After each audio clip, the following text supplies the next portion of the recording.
Now, Mr. Cummings, let's return to this question we were talking about a few minutes ago, the liquidation. You blame Mrs. Simon for this, do you not? Yes.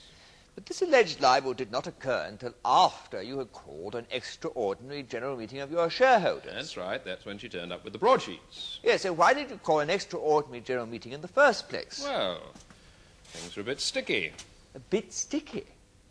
Surely Icarus Properties were on the verge of bankruptcy then, were they not? Well, cash was a bit tight. Anyway, I'd been in hospital. But we still owned the Fulchester property. Which is what you were trying to sell to Louis Simon when you took him up in your aeroplane, yes. Were you not? And as you have heard on the control tower tape recording, Mr. Simon wasn't interested. I don't know. I can't remember. Ah, thanks to your partial amnesia. But how else would you interpret your own words on the control tower tape recording? Which words? Well, you said, I thought you wanted to see the property. Don't you want to? Yes, but you never hear Louis actually say, no, he wasn't interested in the property. We don't actually hear Mr. Simon say anything at that point. Yeah, I know. Obviously, his reactions were unenthusiastic, otherwise you wouldn't have said what you did. But Louis was like that. Like what? Well, he liked to haggle. He enjoyed beating you down. But in that case, if he was haggling, your replies would have been different, would they not? How? Well, I mean, isn't it a tactic, for example? Perhaps to suggest that you had another client who was very interested in the property. I don't know. It's your game, not mine. You see, your replies suggest despair, do they not the excitement of the business deal.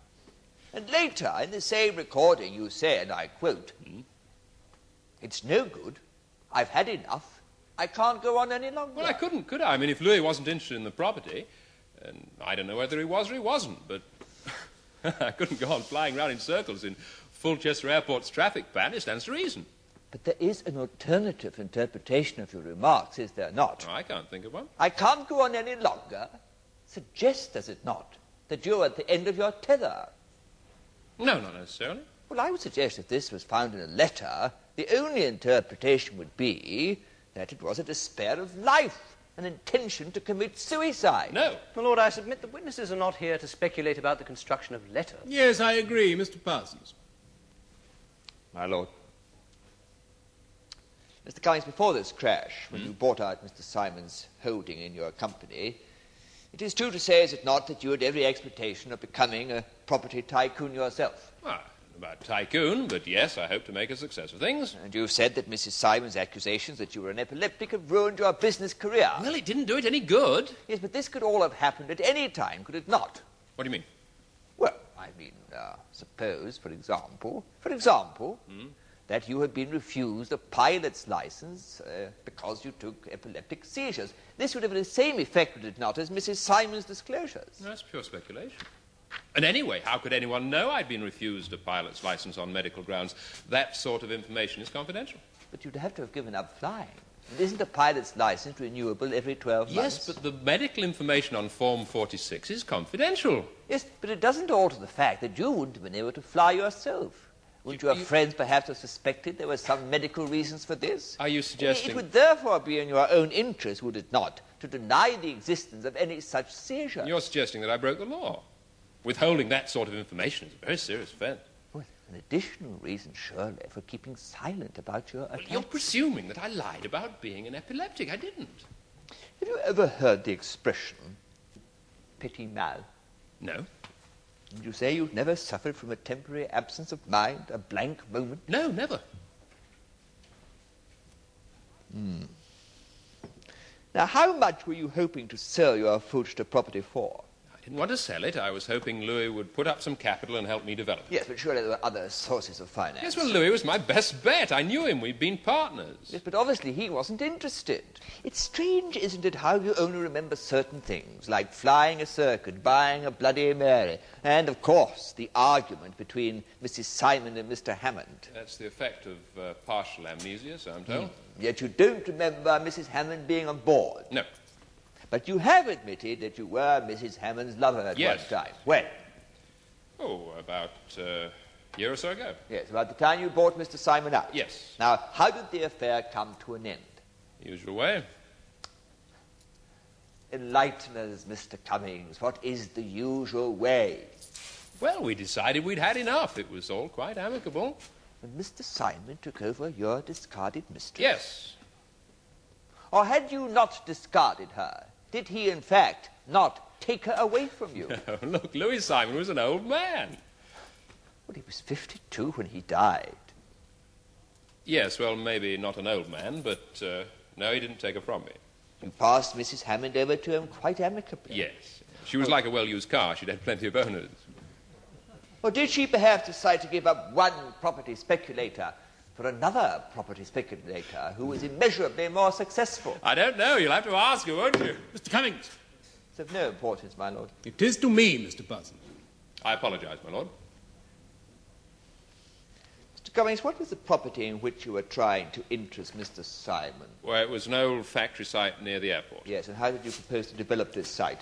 Well, I wanted to build a hotel and office complex. Yes, you had submitted plans to Fulchester Corporation Planning Department. Yes. And had these plans been accepted?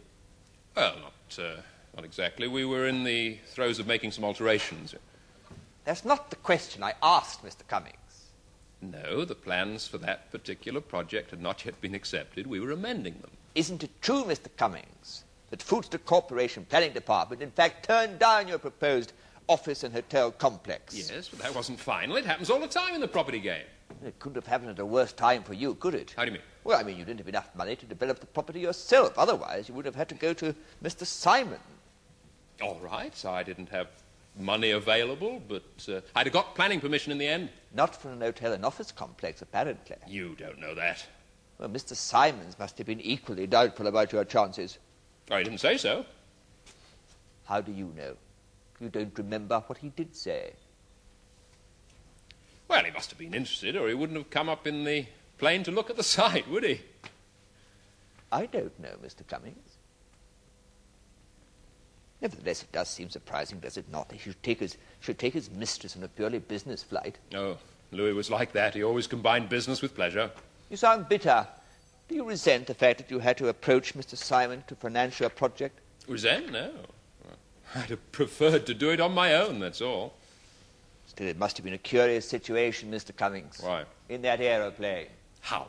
Well, I mean, there you were, flying your one-time business partner with your ex-mistress, now his mistress, over a property you had no permission to develop, and presumably all the time trying to extract large sums of money from him. It's no wonder you felt bitter. I told you. And when Louis Simon showed no interest in that site, in that white elephant you had bought, did you then decide to end it all, to commit suicide? No. Well, how can you be so sure? Or has your partial amnesia suddenly become less partial? No further questions, my lord. Mr. Cummings, have you ever experienced anything that you would remotely describe as an epileptic seizure? No. Prior to the crash, have you ever felt bitter or resentful about Louis Simon? No, never. Is it usually difficult to raise money for property development? No, I never had any trouble. But since Mrs. Simon alleged libel, has financing your projects become more difficult? Very much so, yes. As a result of the crash, were you seriously injured? Yes, I was in hospital for 3 months. Oh, you were an experienced pilot, Mr. Cummings. If you had intended to take your own life in your own aircraft, is a crash 1 mile from Fulchester Airport the method you would choose? No. If I'd been going to kill myself, I wouldn't have flown into the deck from 1,500 feet. No one would. Dick? The ground, my lord. How would you take your own life, Mr. Cummings? Well, I'd put the plane into a power dive from 5,000 or 10,000 straight into the side of a hill. There'd be no likelihood of ever walking away from that. No. Thank you, Mr. Cummings. Yes, you may leave the witness box now, Mr. Cummings. Sure. I call Dr. Charles Hayward, my lord. Yes. And Mr. Cummings is one of your patients. He is. How long has he been a patient, Doctor? Oh, about 5 years. Now, what would you say is the general state of his health?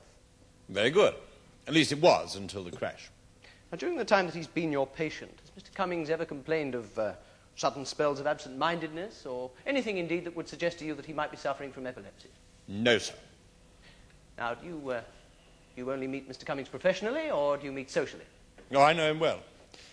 We belong to the same golf club. We go to the same cocktail parties. In fact, I see far more of him socially than professionally. So you'd have had many opportunities to study his behaviour. Oh, yes. And have you ever at any time had reason to suspect that Mr. Cummings might be epileptic? I have not, sir. The idea is utterly preposterous. Dr. Hayward, have you ever, for any reason, prescribed for Mr. Cummings any anticonvulsant drug? I have not. Thank you, Dr. Hayward. Dr. Hayward, it is true, is it not, that epilepsy can be a great embarrassment to the sufferer, Oh, yes, undoubtedly. because the fits or attacks can be embarrassing socially. Yes. Yes. Could you describe to the jury the symptoms of such an attack? Well, the epileptic usually has warning of a coming attack. It begins with violent convulsions of the muscles. The patient usually goes rigid and he collapses. Then the convulsions occur, jerking of the arms and legs, violent contractions of the abdominal muscles, which may cause the patient to lose control of his bowels. The jaws work. Sometimes the tongue is bitten. How long does this type of attack last? Oh, it varies. Anything from a few minutes to several hours. And after the seizure, the patient usually becomes unconscious, does he not? That is so. Now, what you have described to us is what is known as a grand mal, is it not? It is. Now, is that the only type of epileptic seizure there is? No, there is also what is known as a petit mal. Petit mal is a much milder form of attack, is it not? Yes. Does it last as long as the other type? No. Is it as violent a seizure? No. Does the patient usually become unconscious afterwards? Not at all. No. Now, what is a petit mal absence? Well, it almost literally defines itself. It's a temporary absence, an abrupt loss of consciousness. How long does this last? A few seconds. Now, is there any way in which you can tell if someone is suffering from a petit mal absence? Well, only by their vacant expression, facial pallor. Sometimes it's accompanied by fluttering of the eyes. It is something, in fact, which might not be noticed at all. Possibly. Yes. Now, you said you had professional and social contact with the plaintiff, Mr. Cummings. Yes. Did you see him every day? No. Once a week? No. So, in fact, Dr. Hayward, Mr. Cummings could suffer from petit mal seizures without your knowing. Well, I suppose... No, just answer the question yes or no, please, Doctor. Yes, it's possible.